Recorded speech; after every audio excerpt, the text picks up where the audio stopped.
শামিমা শ্রাবণী অথবা অন্তিক মাহমুদ, এদের ভিডিও না দেখে হয়তো আপনি আমার এই ভিডিওটি দেখতে আসেননি।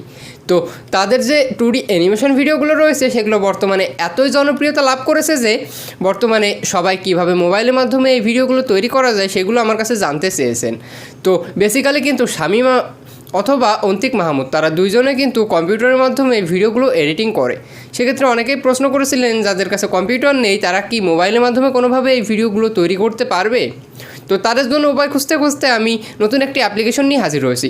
তো আজকে আমি কিভাবে আপনি শামিমা শ্রাবণী অথবা অন্তিক মাহমুদের মতো ভিডিও করতে পারবেন তার বেসিক আলোচনা করব এবং আপনাদেরকে বেসিক কিভাবে খুঁটিনাটি কাজগুলো করবেন সেগুলো কিন্তু আমি A to Z দেখিয়ে দিব। তো এই ভিডিওগুলো কিন্তু আমি সম্পূর্ণ বেসিক টু পুরো 5-6টি সিরিজে আপলোড করব। সেক্ষেত্রে যারা আমার চ্যানেলে নতুন এসেছেন অবশ্যই আমার চ্যানেলটিকে সাবস্ক্রাইব করে রাখবেন, যাতে করে আপনি এই নতুন যে ভিডিওগুলো আপলোড করি সেগুলো আপনি সবার আগে পেয়ে যান। তো চলুন আর বেশি কথা না বাড়িয়ে শুরু করি আমাদের মূল ভিডিওটি। So let's start.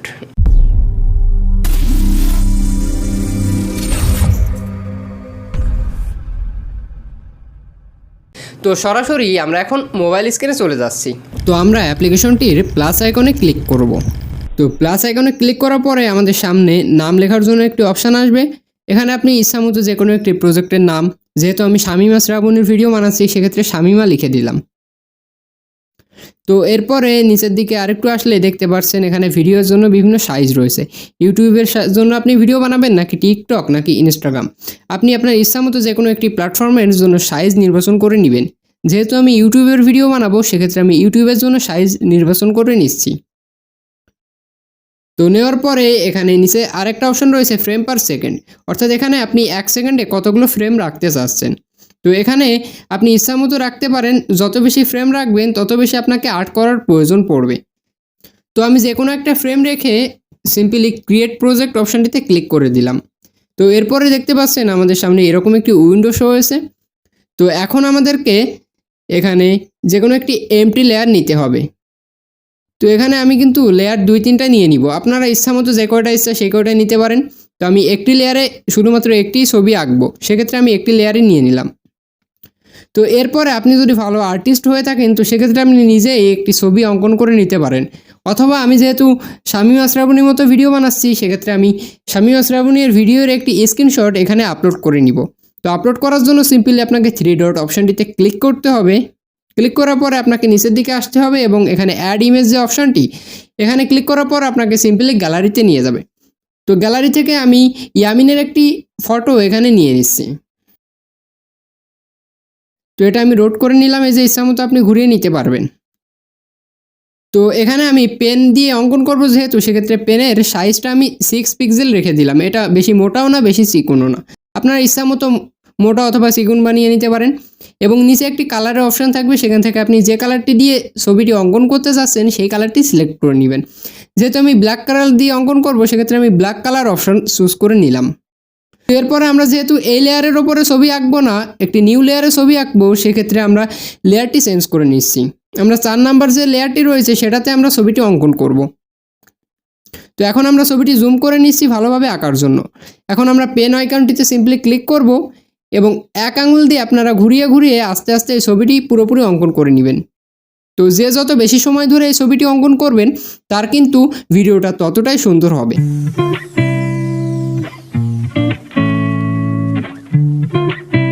তো আমি সব সাইড থেকে ছবিগুলো কিন্তু অঙ্কন করে নিলাম। তো এরপরে আমরা যে আগের লেয়ারটি ছিল সেই লেয়ারটি কিন্তু হাইড করে দিয়েছি, যাতে করে আমরা ভিডিওটিতে সম্পূর্ণ সঠিকভাবে অঙ্কন করলাম কি না সেটা আমরা দেখতে পারি। তো দেখতে পাচ্ছেন আমাদের কিন্তু ছবিটা একটু এবড়ো থেবড়ো হয়ে গিয়েছে, অর্থাৎ ঠিকমতো হয়নি। তো এখন আমরা সিম্পলি আবারও সেই লেয়ারটি চালু করে নিলাম এবং এখানে চোখ দুটি এবং ভ্রু এঁকে নিলাম। তো ভ্রু এঁকে নেওয়ার পরে সেই লেয়ারটি আবারও আমরা হাইড করে দিচ্ছি। তো হাইড করে দেওয়ার পরে আমরা আবার 4 নম্বর লেয়ার ওপেন করছি এবং এখন আমরা এই লেয়ারের কোথাও কোনো ভুল গেছে কি না সেগুলো ভালোভাবে খুঁটিয়ে খুঁটিয়ে দেখব। তো দেখতে পাচ্ছেন আমি যে পেন দিয়ে আর্টগুলো করেছি সেগুলো কিন্তু খুব একটা সুন্দর হয়নি। সেক্ষেত্রে আপনারা নিচের সেকেন্ড অপশানটিতে কিন্তু ইরেজার পাবেন এবং ইরেজার দিয়ে ইচ্ছামতো যে কোনো অংশ মুছে আবার সেখানে রিপ্লেস করতে পারবেন।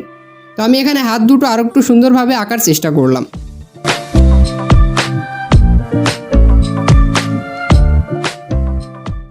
এখন আমরা ছবিটিতে কালার করব।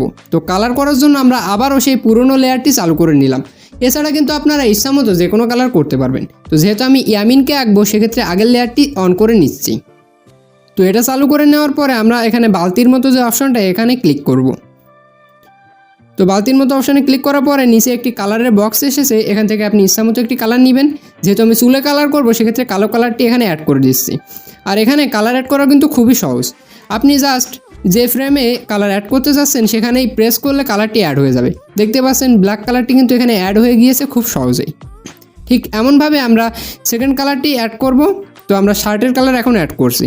তো শার্টের কালার অ্যাড করার জন্য যারা যে কোনো একটি ইচ্ছামতো কালার রাখতে পারেন, অথবা যারা এই ইয়ামিনের কালারটি করতে চাচ্ছেন তারা দেখবেন কালার অপশানে যাওয়ার পরে একটি পেন আইকনের মতো অপশান আছে। পেন আইকনে ক্লিক করে যে কালারটা আপনার নিতে চাচ্ছেন ছবি থেকে সেই কালারটা সিম্পলি যদি নিয়ে নেন তাহলে কিন্তু অটোমেটিক অ্যাড হয়ে যাবে। তো ঠিক এইভাবে আমরা কিন্তু ইয়ামিনের কালারটি অ্যাড করে নিচ্ছি শার্টে। তো এমনভাবে আমরা ফেসের কালার অ্যাড করে নেব এবং প্যান্টের কালারও কিন্তু ঠিক এমনভাবে আমরা অ্যাড করে নিচ্ছি।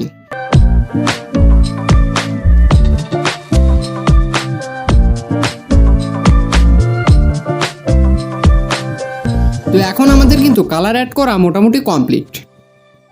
তো এখন আমরা আবারও ইয়ামিনের যে লেয়ারটা ছিল সেই লেয়ারটা হাইড করে নিব। তো আমরা কিন্তু ইয়ামিনকে এঁকে নিয়েছি খুব সুন্দরভাবেই। তো যেখানে কালার একটু বাদ ছিল সেখানে আমি আবার কালারটি অ্যাড করে নিলাম। তো এরপর আপনাকে জাস্ট এই লেয়ারটি হুবহু কপি এবং পেস্ট করতে হবে। তো কপি করার জন্য আপনাকে সিম্পলি ফ্রেমটির উপর চাপ দিতে হবে। তো আমি যেমনভাবে কাজটি করছি ঠিক তেমনভাবেই কাজটি করবেন। আমরা এখানে যে ফ্রেমটিতে ক্লিক করেছি, ক্লিক করার পরে অনেকগুলো অপশান এসেছে এবং এখান থেকে শেষের যে অপশানটা এটাই হচ্ছে কপি অপশান। তো এখান থেকে কপি করে আপনি সামনের দিকেও বাড়াতে পারবেন, পেছনের দিকেও বাড়াতে পারবেন। তো ডান দিকের অপশানটিতে চাপ দিলে সরাসরি ডান দিকে কিন্তু অনেকগুলো লেয়ার অ্যাড হতে থাকবে। তো এমনভাবে আমি সেমভাবে কপি এবং পেস্ট করার মাধ্যমে 10-12টা লেয়ার নিয়ে নিচ্ছি।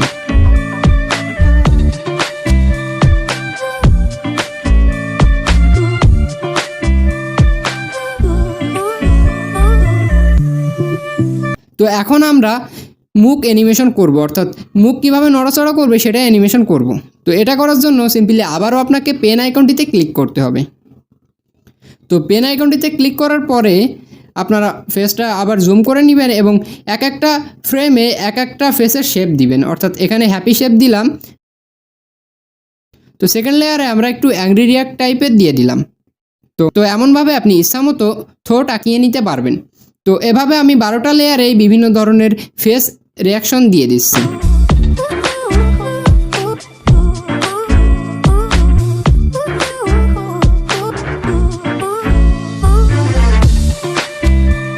তো এই যে আমি 12টা মুখই এঁকে নিলাম। এখন আপনারা ভিডিওটি প্লে করে দেখে নেবেন।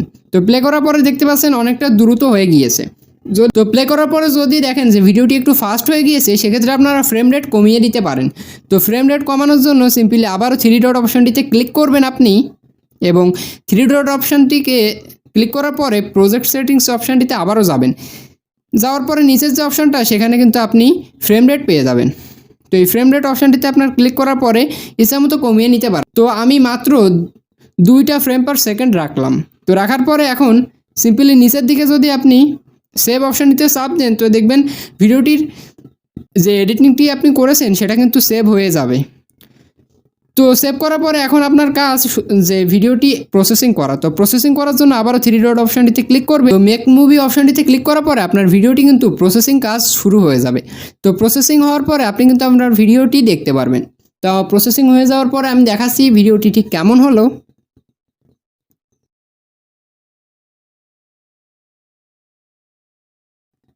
তো গাইস দেখতে পাচ্ছেন আজকে কিন্তু ইয়ামিনের মুখ কীভাবে নড়াবেন এবং ছবিটি কীভাবে আঁকবেন সেই বেসিক টুলস নিয়ে আমরা আলোচনা করেছি। তো পার্ট 2তে আমরা আলোচনা করব কিভাবে আপনি হাঁটাচলা করাতে পারবেন কার্টুনটির এবং কিভাবে মুখ নড়বে, হাত নড়বে, অর্থাৎ কিভাবে অ্যানিমেশন করতে পারবেন কার্টুনটি সেটা আমি খুব ভালোভাবে দেখানোর চেষ্টা করব। সাথে আবার ব্যাকগ্রাউন্ডও কিভাবে অ্যাড করবেন সেটা নিয়ে আলোচনা করব। এভাবে মোট 3-4টি আপনি সিরিজ আকারে ভিডিও পাবেন। গাইস আমরা এতক্ষণ ধরে যে অ্যাপ্লিকেশনটির মাধ্যমে এই ভিডিওটি এডিটিং করলাম এবং একটি কার্টুন ভিডিও তৈরি করলাম সেই অ্যাপটির নাম হচ্ছে ফ্লিপা ক্লিপ। যেটা আপনি প্লে স্টোরে পেয়ে যাবেন। তবে প্লে স্টোরে যে ভার্সনটি রয়েছে সেটা যদি আপনি ডাউনলোড করেন তো সেক্ষেত্রে আপনাকে প্রিমিয়াম ভার্সন কিনে নিতে হবে, অর্থাৎ এখানে লেয়ার কিনতে গেলে টাকা খরচ করা লাগে। তবে আমি যে অ্যাপ্লিকেশনটি ব্যবহার করেছি এটা কিন্তু আমি সম্পূর্ণ ফ্রিতে ইউজ করেছি। আর আপনারা গুগল ক্রোম থেকে মোড ভার্সন অথবা প্রিমিয়াম ভার্সন ডাউনলোড করে নিতে পারেন ফ্লিপা ক্লিপ অ্যাপের।